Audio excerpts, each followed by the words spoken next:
أضفيت على الحسن العبقى فالورد. بسم الله الرحمن الرحيم. أحمد لكم الله الذي لا إله إلا هو وهو الإله في السماء وهو الإله في الأرض وأصلي إليكم وأسلم وأترحمن وأترحم على سيدنا مولانا محمد صلى الله عليه وسلم. قال الله سبحانه وتعالى: أعوذ بالله من الشيطان الرجيم. بسم الله الرحمن الرحيم. ولا يغتب بعضكم بعضا أيحب أحدكم أن يأكل لحم أخيه ميتا فكرهتموه واتقوا الله إن الله تواب رحيم. وقال عليه الصلاة والسلام: صاحب الزنا يتوب وصاحب الغیبت ليس له توبہ، او كما قال علیہ الصلاۃ والسلام. معزز ناظرین کرام، آج کا موضوع گفتگو وہ غیبت ہے. بہت سارے گناہ انسان سے ایسے سرزد ہو جاتے ہیں کہ جس کو کر لینے کے بعد انسان کو احساس ہو جاتا ہے، اور احساس ہونے کی بنا پر اس کو توبہ کی بھی توفیق ہو جاتی ہے. اور بہت سارے گناہ ایسے سرزد ہوتے ہیں کہ جن کو انسان کر لیتا ہے لیکن اس کو کر لینے کے بعد احساس نہیں ہوتا، جس کی وجہ سے اس کو توبہ کی بھی توفیق نہیں ہوتی. تو من جملہ ان گناہوں کے کہ جن کو انسان کر لیتا ہے اور کرنے کے بعد ان کو احساس نہیں ہوتا، جس کی وجہ سے توبہ کی توفیق بھی نہیں ہوتی، ان میں سے ایک گناہ غیبت کا ہے. غیبت کا گناہ یہ بہت بڑا گناہ ہے، گناہ کبیرہ میں سے ہے، اور اس کی قرآن و حدیث کے اندر بڑی سخت وعیدیں وارد ہوئی ہیں. اس سے بڑی وعید کیا ہوگی کہ غیبت کے متعلق اللہ سبحانہ و تعالیٰ نے قرآن کریم کے اندر ارشاد فرمایا: وَلَا يَغْتَبْ بَعْضُكُمْ بَعْضًا أَيُحِبُّ أَحَدُكُمْ أَن يَأْكُلَ لَحْمَ أَخِيهِ مَيْتًا فَكَرِهْتُمُوهُ،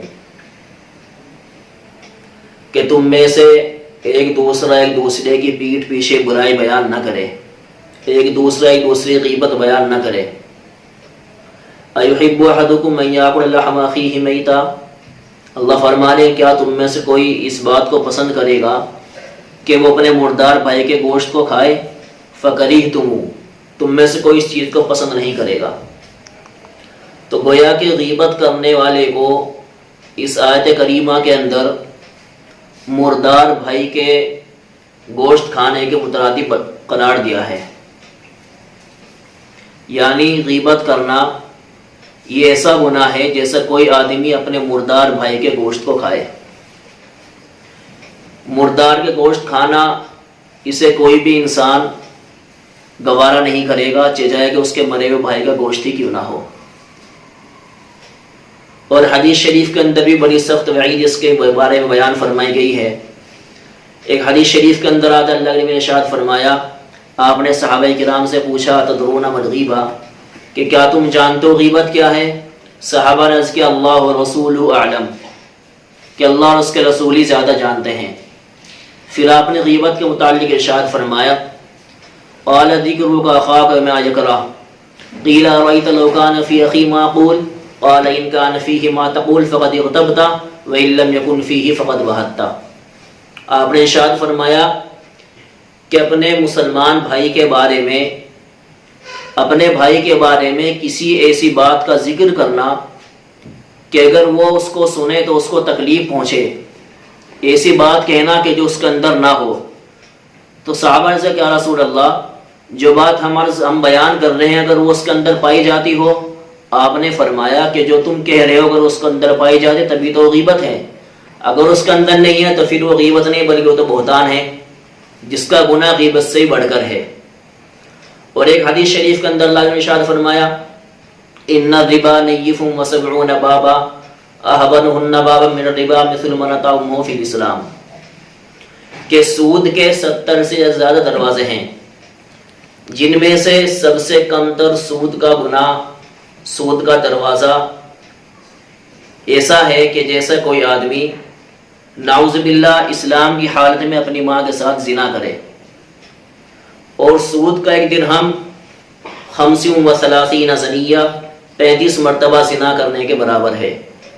اور پھر آپ نے فرمایا اشد الربا وارب الربا واخبث الربا انتہاک عرض المسلم انتہاک حرمتی، کہ سب سے بدترین سود، سب سے خبیث ترین سود اور سب سے خراب ترین سود وہ اپنے بھائی کی آبرو ریزی کرنا، اس کی عزت سے کھلواڑ کرنا، اس کو بے آبرو کرنا، اس کی غیبت کرنا، یہ ہے۔ تو یہ تو غیبت سے متعلق وعید ہوئی، اور اس کے اندر یہ فرما دیا کہ غیبت کس چیز کو کہتے ہیں کہ کسی ایسی بات کا ذکر کرنا جو اس کے اندر پائی جاتی ہو، یہی غیبت ہے۔ بہت سے لوگ یہ کہتے ہیں کہ کیا ہوا کہ جو بات میں کہہ رہا ہوں یہ تو میں اس کے منہ پر بھی کہہ دوں گا، گویا کہ منہ پر کہنے کو غیبت نہیں سمجھا جاتا۔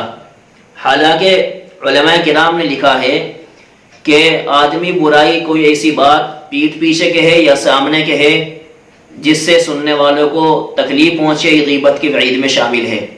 علامہ آلوسی رحمۃ اللہ علیہ فرماتے ہیں وفی الزواجر لا فرق فی الغیبہ بین ان تکون فی غیبت المغتاء بحضرتی والمعتمد، کہ غیبت جس کی تم کر رہے ہو اس کی موجودگی میں کی جائے، غیر موجودگی میں کی جائے، دونوں میں کوئی فرق نہیں ہے، اور یہی زیادہ قابل اعتماد بات ہے۔ تو پتہ چلا کہ اپنے کسی بھائی کو ایسی بات کہنا، اس کے پیٹھ پیچھے کہے یا اس کے سامنے کہے جس سے اس کو سننے کے بعد تکلیف ہو، یہ غیبت ہے۔ اور علماء کرام نے لکھا ہے، کتابوں کے اندر آتا ہے کہ غیبت کا گناہ زنا سے بھی زیادہ بڑھا ہوا ہے۔ کیوں؟ اس کی وجہ یہ ہے، حدیث شریف کے اندر اللہ نے ارشاد فرمایا کہ زنا آدمی جب کر لیتا ہے تو اس کو کر لینے کے بعد احساس ہو جاتا ہے، احساس کی وجہ سے وہ توبہ کر لیتا ہے۔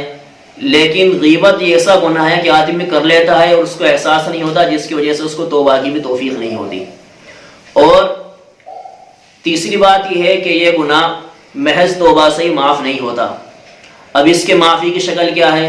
معافی کی اس کی شکل یہ ہے کہ سب سے پہلے آدمی اس شخص سے معافی مانگے جس کی اس نے غیبت کی ہے، پھر یہ اب اللہ تعالیٰ سے معافی مانگے، امید ہے کہ اللہ سبحانہ و تعالیٰ سے گناہوں کو معاف فرما دیں گے۔ تو اس لیے ہمیں اپنے آپ کو ایسی مجلسوں کے اندر بیٹھنے سے بچانا چاہیے کہ جہاں غیبتیں ہو رہی ہیں، خاص طور سے ہمارے گھروں کے اندر ہماری مستورات، ہماری عورتیں وہ زیادہ اس گناہ کے اندر ملوث رہتی ہیں، اور ہم جو بے فضول دکانوں کے اندر، بازاروں کے اندر، ہوٹلوں کے اندر بیٹھے رہتے ہیں، ایک دوسرے غیبتیں کرتے رہتے ہیں۔ تو ایسی مجلسوں سے اپنے آپ کو احتراز کرنا چاہیے، اور بالخصوص مبارک مہینے کے اندر تو ہمیں اپنے آپ کو اس گناہ سے بہت ہی زیادہ بچانا چاہیے، اس لیے کہ اکثر ائمہ کے نزدیک تو غیبت کرنے سے روزہ بالکل ہی فاسد ہو جاتا ہے۔ اگرچہ ہمارے امام صاحب کے نزدیک روزہ فاسد نہیں ہوتا، لیکن مکروہ تو ضرور ہو جاتا ہے۔ تو اس لیے ہمیں اس مبارک مہینے کے اندر اپنے آپ کو غیبت سے بچانے کا عادی بنانا چاہیے، تاکہ اللہ سبحانہ و تعالی اس مبارک مہینے کی برکت سے پورے سال کے سال ہمیں اس سے بچنے کی توفیق عطا فرماتے رہیں۔ اللہ ہم سبھی کی جو ہے اس مہلک بیماری سے اور اس غیبت سے حفاظت فرمائے، آمین و ما توفیق۔